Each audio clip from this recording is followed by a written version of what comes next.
Will the government be cutting the budget of other ministries to pump more money and ultimately more resources into fighting crime? It appears that the Andrew Holness-led government is thinking about that this evening based on statements made by the Prime Minister himself and the National Security Minister. Mr. Holness was speaking at a crime summit earlier today on the heels of a double-digit increase in murders. Details from TVJ's Andrea Chisholm.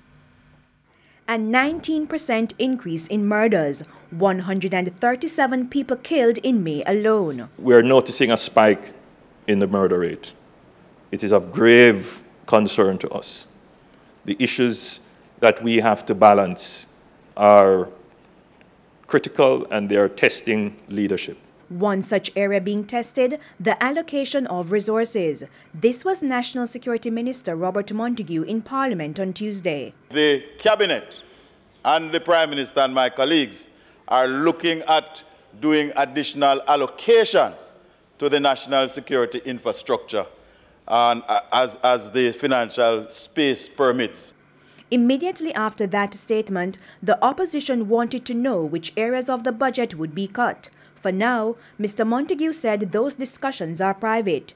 2 days after, the Prime Minister argued that since criminal gangs are a threat to the society, a response must be reflected in the national budget. So inasmuch as there may be public outcry about crime, were you to shift the budget to reflect that, to give, let's say, national security a 20 or 30% increase in a limited fiscal space, it means that something else would have to be cut. Still, no details on the cut, but Mr. Holness believes the public would understand that shift in resources.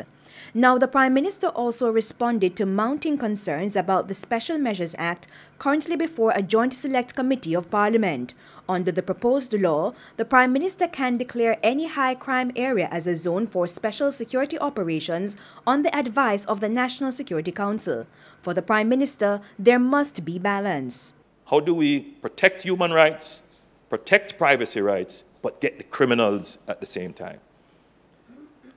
Especially when the criminals hide in civilian, innocent populations. Mr. Holness reiterated government's commitment to crime fighting and ended his presentation with this statement. People want law and order, but if they can't get law, they will settle for order. We don't want to go there. Our government is committed to bringing order in a lawful way. Andrea Chisholm, TVJ News.